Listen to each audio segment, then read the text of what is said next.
31st night కి farm house book చేసుకుని friends తో ఎంజాయ్ చేయాలనుకుంటున్నారా? అయితే వెంటనే డోసే యాప్ ని డౌన్లోడ్ చేసుకుని బుక్ చేసుకోండి.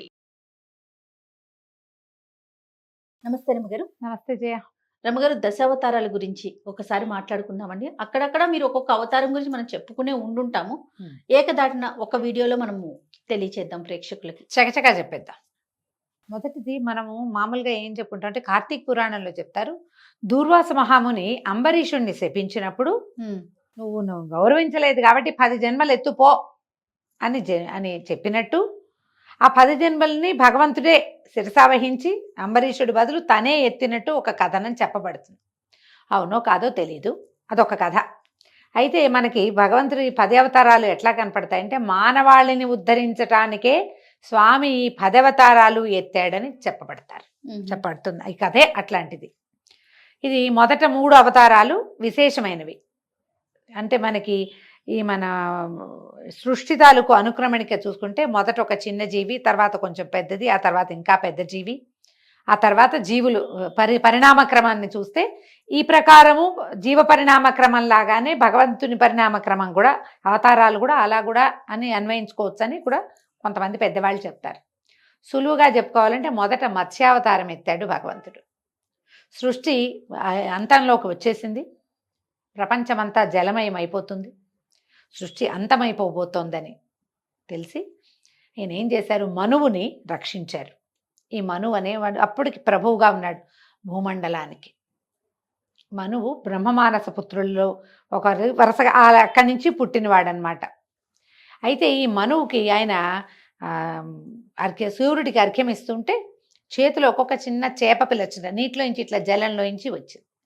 ఆయన చేప పిల్లని రక్షించమంటే ఆయన కమండలంలో వేశాడు. ఒక క్షణంలో అది కమండలం నిండిపోయింది. పెద్ద పాత్రలోకి మార్చాడు, పాత్ర నిండింది. ఈయన మనువు నా దగ్గర ఇంకా చాలా వైభవం ఉంది, నేను నీకు అక్కడికి మారుస్తానంటే ఇతను ఎక్కడెక్కడికి మార్చినా అన్నిటికంటే పెద్దదైపోయింది అది. ఇప్పుడు తన వైభవం అంత విలువగలది కాదని, దానిని మించినది ఇంకొకటి ఉన్నదని ఆయనకి పరతత్వ జ్ఞానం తెలిసింది. అప్పుడు ఈ జలంలో తీసినటువంటి ఈ చేపని, మత్స్యాన్ని సముద్రంలో విడిచిపెట్టాడు ఆయన. ఆ విడిచిపెట్టినప్పుడు ఆ మత్స్యం తనకి బోధించింది, సృష్టి అంతమైపోతుంది కాబట్టి ముఖ్యమైన వాటిని, ఔషధులని, మహర్షులని రక్షించు, వీటిని ఒక పడవలో పెట్టి వదిలిపెట్టు, ఉండు నువ్వు, నేను నిన్ను రక్షిస్తానని చెప్పింది. అయితే ఇప్పుడు ఈ నీళ్ళల్లోకి వెళ్ళినప్పుడు ఏమైంది, ఇప్పుడు రక్షించవలసిన వాటిల్లో వేదాలు కూడా ఉన్నాయి. ఆ వేదాలని సోమకాసురుడని ఒకడు ఆ వేదాలని సంగ్రహించి నీళ్లలో దాగి ఉన్నాడు, సముద్ర జలాల్లో.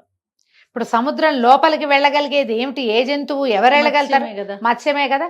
అందుకని సముద్రాంతరాళం లోపలికి ప్రవేశించి సోమకాసురుణ్ణి సంహరించి ఆ వేదాలను తెచ్చి ఈ పడవలో వీళ్ళందరినీ, ఋషులని, ఔషధుల్ని రక్షిస్తూ వచ్చాడు కదా మనువుకి అప్పజెప్పి ఆ పడవ మునిగిపోకుండా తరింపజేసి భూమి వైపుకి మళ్ళీ సృష్టి వైపుకి తీసుకొచ్చారనమాట. ఇది మొదటి అవతారం మత్స్య అవతారం.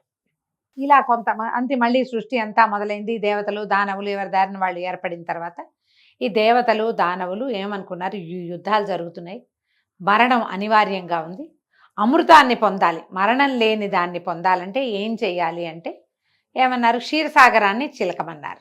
అయితే దీని ముందు గాథగా ఏం చెప్తారు, లక్ష్మీదేవి వీళ్ళంతా దేవేంద్ర వాళ్ళందరికీ ముందు వైభవం ఉంది, అదంతా సముద్రంలోకి వెళ్ళిపోయింది. వారి కోసం కూడా లక్ష్మీదేవి దేవేంద్రుడి వైభవం కోసం కూడా సముద్రాన్ని చిలికించారు. అయితే అమృత మథనం ఎప్పుడు వస్తుంది, సముద్ర మథనం జరిగితేనే అమృతం వస్తుంది అని బోధింపబడి దేవతలు దానవులు ఇద్దరు కలిసి ఏం చేశారు, మందర పర్వతాన్ని కవ్వంగా చేసుకుని వాసుకుని కవ్వపు తాడుగా చేసి వాసుకి అనే మహాసర్పాన్ని ఈ పాల సముద్రాన్ని చిలకటం మొదలుపెట్టారు, క్షీర సముద్రం అదే. అయితే ఎప్పుడైతే ఈ పాలకడల్ని చిలకటం మొదలుపెట్టారో మందర పర్వతం మహాబరువు, అది దిగిపోతోంది నీళ్లలోకి. అందరూ దేవతలు ఆక్రోశించారు, ఏదో నువ్వు చెప్పావని మొదలుపెట్టాం, ఇది మునిగిపోతుంది, ఇప్పుడు ఏం చేయమంటే అప్పుడు మహావిష్ణువు ఏం చేశాడు, ఆ మందర పర్వతాన్ని లేపి ఉంచటానికి వీలుగా మహాకూర్మావతారాన్ని ధరించి ఆ మందర పర్వతం కిందకి వెళ్ళిపోయి తన మీద మందర పర్వతాన్ని నిలబెట్టి ఈ దేవతలు, ఈ పాలకడల్ని దేవతలు దానవులు చిలకటానికి ఉపయోగపడ్డాడు. ఆయన వీపు మీద, ఎందుకంటే కూర్మం తాలూకు వీపు అతి గట్టిగా ఉంటుంది. అవును. తన వీపు మీద మందర పర్వతం పెట్టినా ఏమవదు. అంటే చిలికేదాన్ని ఆయన మీద ఆ పెట్టించుకున్నాడు. పెట్టించుకున్నాడు. అంతే కదా. అక్కడ కుదురు. అది కవ్వం అనుకుంటే కనుక మనం. కవ్వంకి కింద కుదురుగా తను ఉన్నాడనమాట. అప్పుడు పాలకడల్ని బాగా చిలికారు. చిలికేసరికల్లా అందులోంచి లక్ష్మీదేవి వచ్చింది. ముందు హాలాహలం వస్తే పరమేశ్వరుని ప్రార్థించి హాలాహలాన్ని ఆయనకు అర్పిస్తే ఆయన ఏం చేశాడు, అది తీసి ఒక గోలిగా చేసి కంఠంలో పెట్టుకున్నాడు. శితికంఠుడు, నీలకంఠుడు, గరళకంఠుడు అయ్యాడు పరమేశ్వరుడు.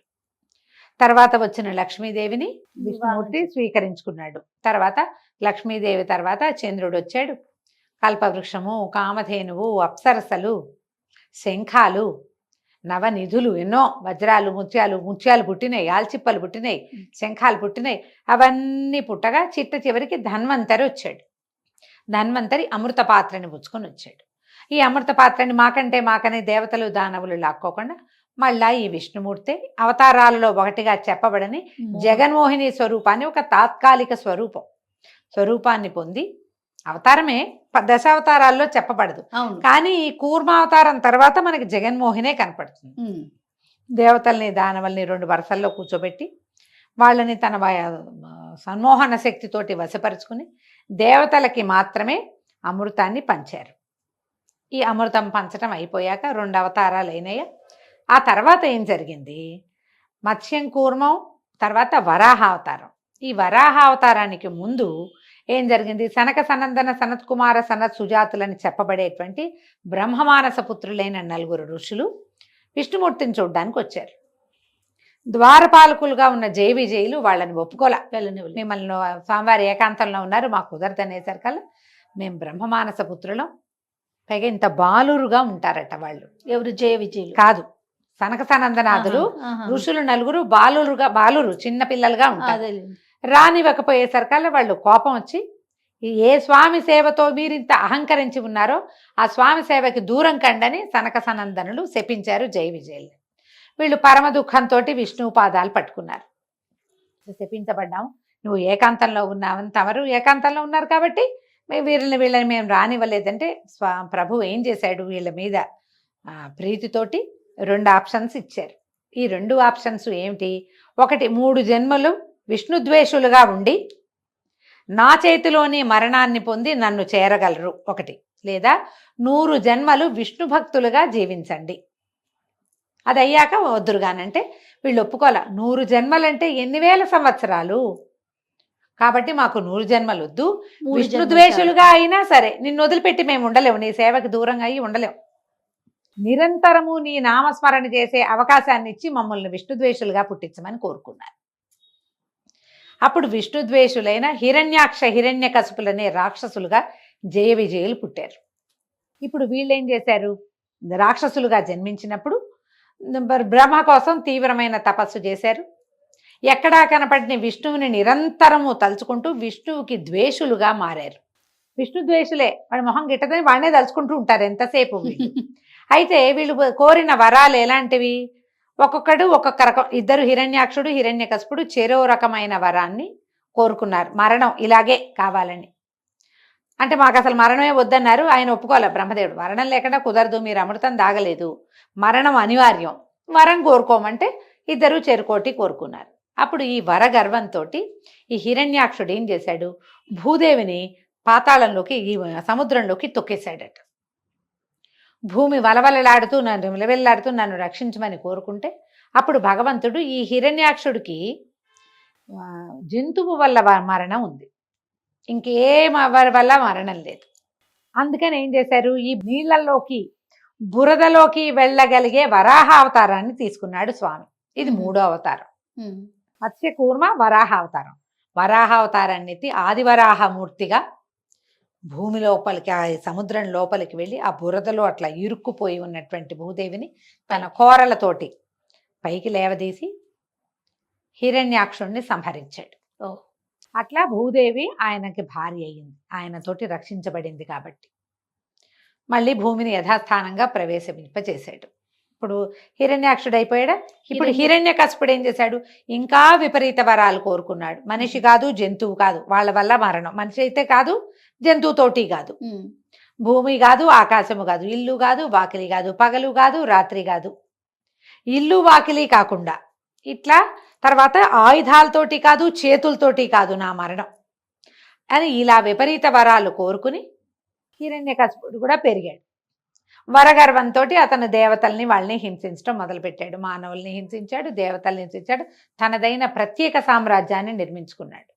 అప్పుడు భగవంతుడు ఇతనికి ఏం చేశాడు, తన భాగవతోత్తముడైనటువంటి ప్రహ్లాదుణ్ణి ఇతనికి కుమారుడిగా పుట్టించి కడుపులో గర్భస్థ శిశువుగా ఉన్నప్పటి నుంచి అతనికి నారాయణ మంత్రోపదేశం చేయించి నారదుడి ద్వారా నిరంతర నారాయణ స్మరణ చేసేవాడిగా చేసి అతనిని రక్షించటానికి, అతని మాట ఉంచడానికి అతను చూపించిన స్తంభంలోంచి నరహరిగా ఉద్భవించాడు స్వామి. మనిషి కాదు, జంతువు కాదు. సగం శరీరం మానవ దేహం, శిరసేమో సింహం. అప్పుడు రాత్రి పగలు గాని సంధ్యా సమయంలో ఇల్లు వాకిలి గాని గడప మీద, ఆకాశము భూమి కాని తన తొడల మీద, చేతులు కాదు ఆయుధము కాని తన గోళ్ల చేత అట్లా హిరణ్యకశిపుణ్ణి సంహరించాడు. 4వ అవతారమైందా. మత్స్యకూర్మ వరాహ నరమృగం ఈయన. తర్వాత ఇంకా మళ్ళీ కొంతకాలం గడిచింది. ఇంకా ఇప్పుడు వీళ్ళు మళ్ళీ ఇది జయ విజయులు ఇద్దరు ఇంకోసారి పుట్టాలి. ఈ ఇంకోసారి పుట్టే లోపల ఇంకొక 2 అవతారాలను తీసుకున్నాడు స్వామి. ఈ 2 అవతారాలు ఏమిటి? వామనావతారం, పరశురామ అవతారం. ప్రహ్లాదుడి మనవడైన బలి ఎక్కువ యజ్ఞాలు చేసేవాడు, విష్ణు భక్తి కలవాడే. బలి చక్రవర్తి విష్ణు భక్తి ఉన్నవాడే ఉండి కూడా అతను చాలా యజ్ఞాలు చేయటం వల్ల ఏమైంది, 100 యజ్ఞాలు పూర్తయితే అతనికి ఇంద్ర పదవి ఇవ్వాలి. స్వభావరీత్యా రాక్షసుడు, పుట్టుకతోటి రాక్షసుడు, స్వభావము రాక్షసుడు స్వభావమే. ప్రహ్లాదుని కుమారుడు విరోచనుడు, విరోచనుని కుమారుడు బలి. ఇప్పుడు ఇతనికి ఇంద్ర పదవి వచ్చేస్తుంది. అప్పటికే అతను 3 లోకాలని జయించి తన అదుపులో పెట్టుకుని ఉన్నాడు. అందుకని ఈ బలిని నిగ్రహించడం కోసం అదితి కశ్యపుల కడుపున వామనావతారంలో పుట్టాడు విష్ణుమూర్తి. మళ్ళీ చిన్న బాలుడు, వామనుడు అంటే చిన్న బాల స్వరూపమే.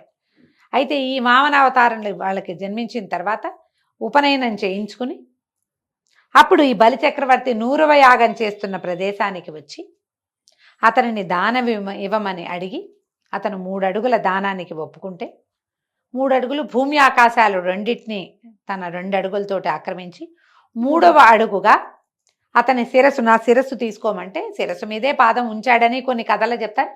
భాగవతంలో అట్లా ప్రత్యేకంగా శిరస్సుకి తొక్కేశాడని కాకుండా అతని శిరస్సుని తను స్వాధీనం చేసుకున్నాడనమాట.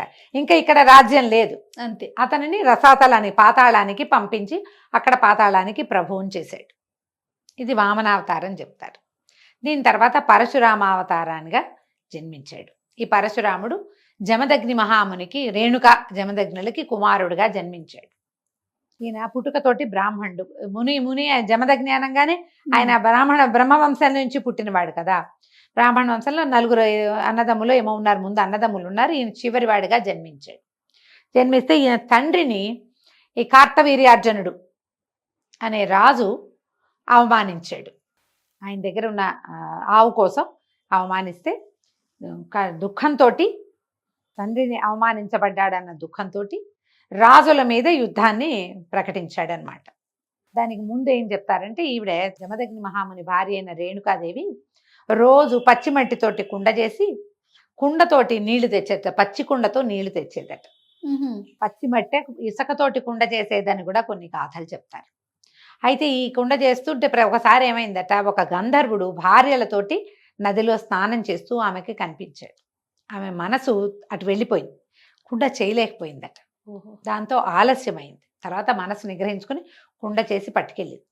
భర్త ఈమె ఆలస్యానికి కారణం ఏమిటని జ్ఞాన దృష్టితో చూసి ఈమె మనసు చెలించిందని ఈ తల్లిని సంహరించమని కుమారులకి చెప్పారు.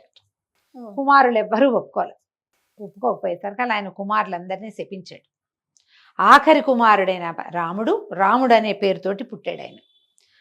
రాముడు మాత్రం తండ్రి ఆజ్ఞ చొప్పున తల్లి శిరస్సు ఖండించాడు గండ్రగొడ్డలితోటి. అందుకే ఆయన పరశురాముడయ్యాడు. పరశువు అంటే గొడ్డలి. అప్పుడు తండ్రి పితృభక్తికి సంతోషించి జమదగ్ని మహాముని ఏదైనా కోరుకోమంటే తల్లిని అన్నదమ్ముల్ని బతికించమని కోరుకున్నారు. తీవ్ర ప్రకృతి ఉంది ఆయన యందు. ఈయన బ్రాహ్మణ ఇదిగా ఉన్నా కూడా ఇక్కడ తపస్సు ఇవి చేస్తున్నా కూడా విశేషంగా ఆయన పరమేశ్వరుడి దగ్గరే ఇది నేర్చుకున్నాడు. అక్ష విద్య, బాణ విద్య అంతా నేర్చుకున్నాడు.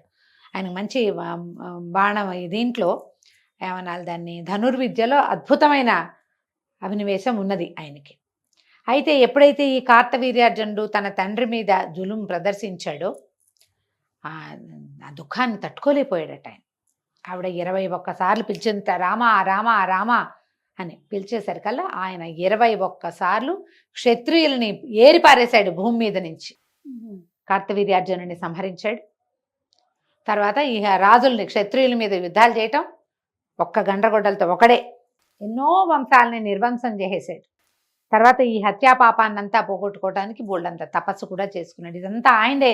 ఇప్పుడు రాజును సంహరించారంటే భూమి ఆయన వశం అవుతుంది కదా. అయితే ఈ తను సంపాదించినటువంటి భూమిని కశ్యపుడికి దానం చేసేసాడు ఆయన. ఇంకా కొంతమంది రాజులు ఉన్నారు ఇక్కడ. దశరథుడు లాంటి వాళ్ళందరూ ఈ పరశురాముడి కాలంలోనే ఉన్నారు. వాళ్ళంతా సంతానం లేని వాళ్ళు, వాళ్ళందరూ శరణుజొచ్చి కొంతమంది తప్పించుకున్నారు. వీళ్ళు సంహరించబడ్డారనుకో పితరులకి గతి, అట్లా ఆలోచించి కొంతమంది తప్పించుకున్నారు. మిగిలిన వాళ్ళని సంహరించాడు ఆయన. అయితే ఈ కశ్యపుడికి భూమిని దానం చేయటం వల్లే భూమికి కాశ్యపి అని పేరు వచ్చింది. ఆయన నియమం ఏంటి, పగలవేళ ఇక్కడ తిరగచ్చు, రాత్రి ఇక్కడ నిద్ర చేయకూడదు. భూమి మీద మహేంద్ర పర్వతం మీద ఉండేవాడు పరశురాముడు. కాబట్టి ఆ పరశురామ అవతారం కూడా భగవద్ అవతారమే. అయితే ఈ పరశురాముడు భూమి మీద ఉండగానే ఈయన తర్వాత అవతారం భూమి మీదకి వచ్చింది. అప్పటికి ఈ జయ విజయులిద్దరూ హిరణ్యాక్ష హిరణ్యకశిపులుగా పుట్టి ఉన్నారు కదా, వాళ్ళు రావణ కుంభకర్ణులుగా భూలోకంలో జన్మించి ఉన్నారు. వాళ్ళని సంహరించటానికి భగవంతుడు ఎలా అవతారం ఎత్తాడు, ఏం చేశాడో మనం 2వ భాగంలో తెలుసుకుందాం. ఇప్పటికి 6 అవతారాలు చెప్పేశాం. మత్స్య కూర్మ వరాహ నరసింహ వామన పరశురామ అవతారాలు చెప్పాం. ఇంకా మనం ఒక 4 అవతారాలు చెప్పుకోవాలి. ఈ 4ని మనం వచ్చే భాగంలో చెప్పుకుందాం. తప్పకుండా. నమస్తే. నమస్తే.